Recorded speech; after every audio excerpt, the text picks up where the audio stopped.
I listened to Chef AG's seminar on weight loss. It was terrific, by the way. I have to thank you. And what nobody spoke about organic vegetables and what's the take on that? Which vegetables should you buy organic and which ones should you not?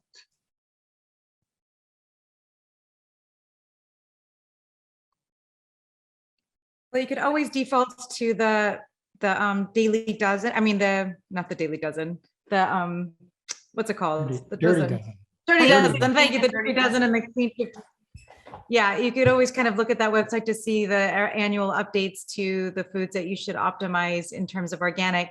But the research is really kind of clear that if you're choosing between organic vegetables and not organic vegetables and not having vegetables, you're better off to have the extra serving of vegetables. So it's always good if you can do organic. It's better for the soil. It's better for the, reduced pesticides, but it's not always accessible for a lot of people. And you're better off just making sure you're eating enough of those fruits and vegetables. So organic when you can, but if you can't, you're still better off opting for eating those fruits and vegetables. Ainsley, would you like to ask a question, and where are you from? Hi, I'm from Trinidad. The question I have to ask, and I'm surprised nobody has mentioned it, and it is a very touchy one. Manuka honey. Now, it falls between vegan, not vegan, and that conversation could go on for hours.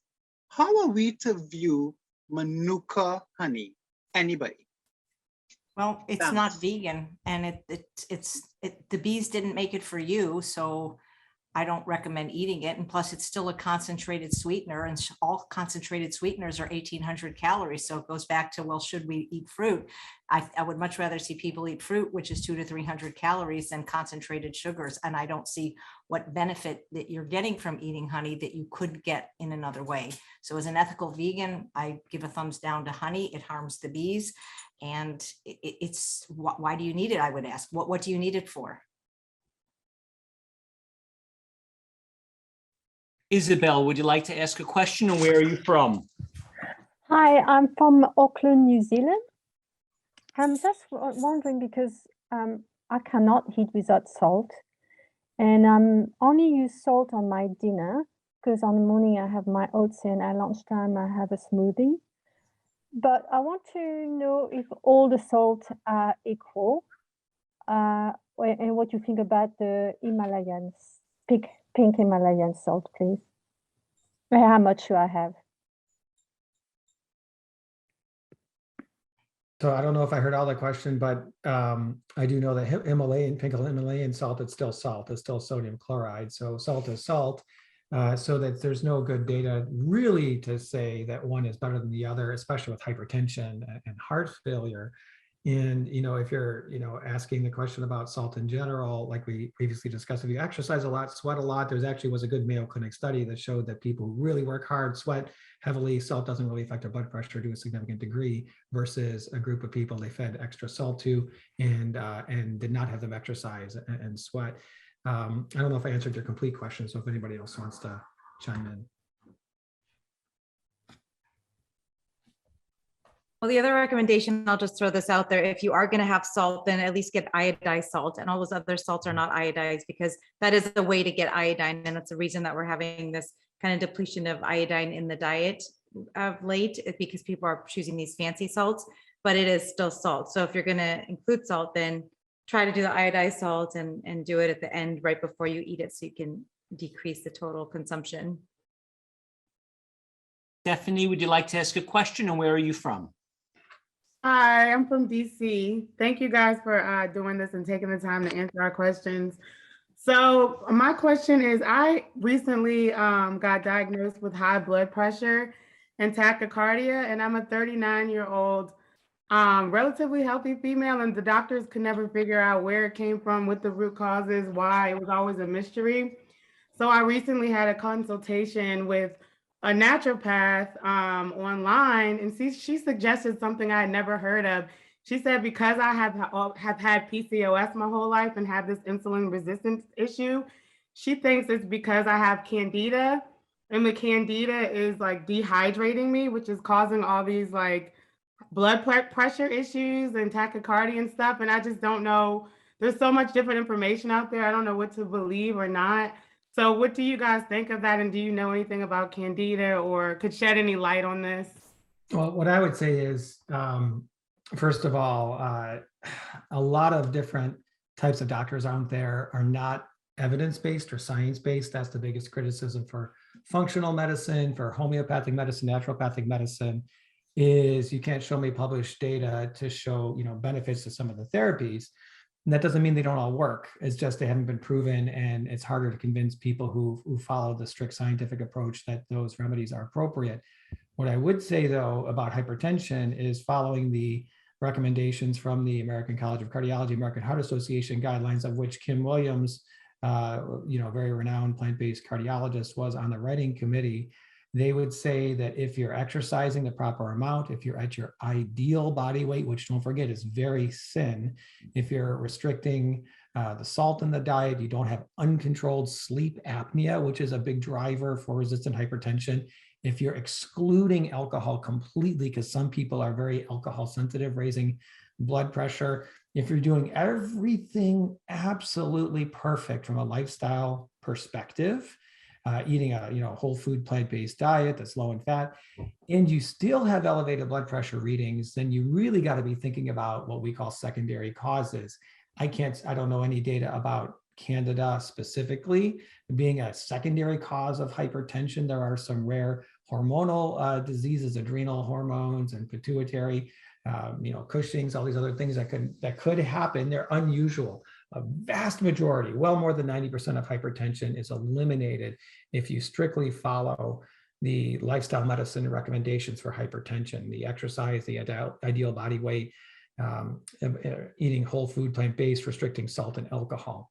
And so if your blood pressure is still elevated, finding a lifestyle medicine physician who can help you work up secondary causes of hypertension would be an important thing to do. Let me jump in on this. You said you're in DC, so Candida is a ridiculous catch-all term that these people throw around. If you had Candida in your blood, you'd be in the hospital with sepsis. It's not Candida. There's a vegan lifestyle physician in Washington, D.C. by the name of Dr. Theodore Watkins. Please look him up, go see him. He will help you out and put you on a plant-based diet and get you on the straight and narrow. He's evidence-based. That's what you need to get this straightened out, please. Theodore Watkins. Okay. Just as we wrap everything up, each of you, starting with Chef AJ, if people want to follow up with you, get your book, watch your videos, what's the best way to? They're done. I got the last question. Thank you so much. And thank you so much, Stephen, for all the tremendous work you do producing this conference and bringing this information to the masses. The best way to get in touch with me is through my website, which is my name, chefaj.com.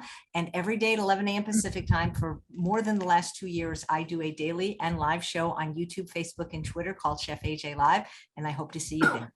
So just let me say, there's a lot of people in the health movement who are doing videos, who are doing books, who are doing websites. Chef AJ might have the most successful thing going. In other words, every day she interviews the very, very best plant-based doctors on the planet. And she's got an incredibly easy, charming way with them. So everyone is in a happy mood, giving out great information. She gets huge views, huge. So if you're saying who is an influencer in this world, in the health movement, Chef AJ's might be one of the biggest, if not, she's one of the biggest influencers. Her YouTube channel really tries to do a lot of what the real truth about health is. She brings in different experts every day, interviews them, gives them a forum to share their information. Sometimes they do a PowerPoint presentation. So this isn't like a side thing where, oh, and on the side, I've got this YouTube. This is, full-time plus work producing and making that show and getting those speakers. So if you're looking for more content, the Chef AJ's YouTube channel is a huge production and definitely worth knowing about. What about, did you have a new book recently? Yeah, and it's the 10th anniversary edition of Unprocessed. It's this time it has colored pictures, updated recipes, new recipes, and a foreword by Dr. John McDougall.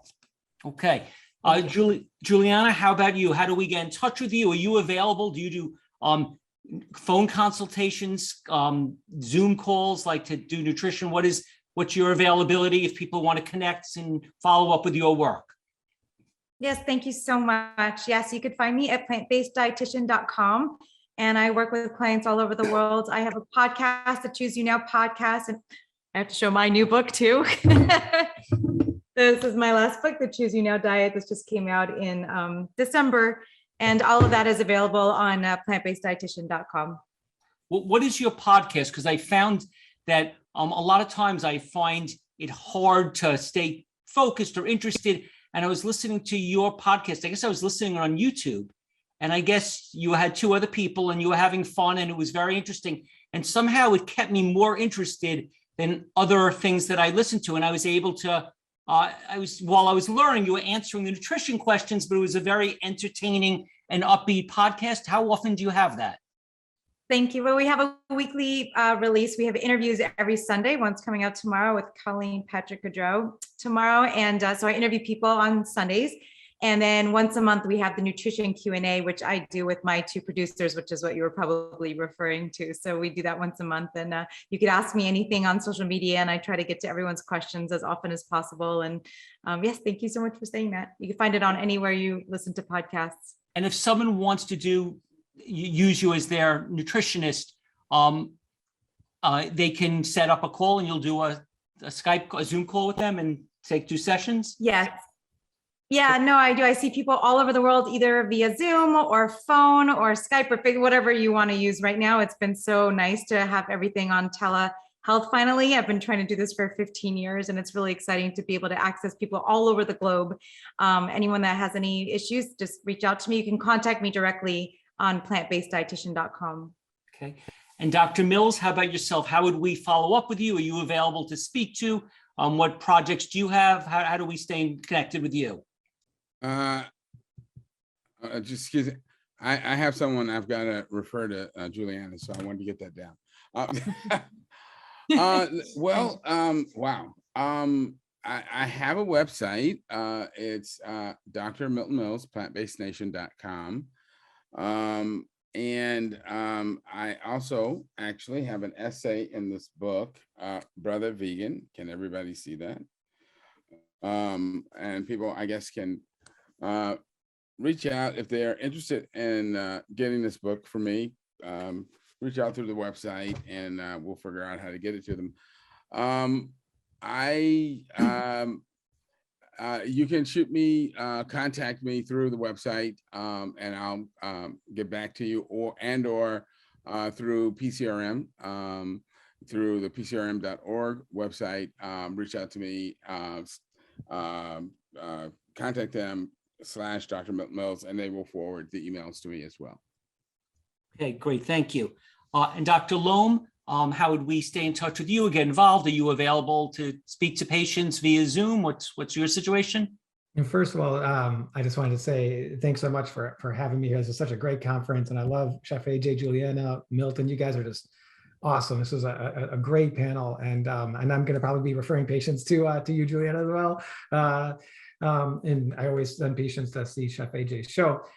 Personally, I'm located in Monterey County. I do telehealth video visits and such for anybody in the state of California, but that's what my license is currently restricted to, unfortunately, is the state of California. Having said that, I've done a lot of other activism, a nonprofit organization called Plant-Based Nutrition Movement, PBNM.org,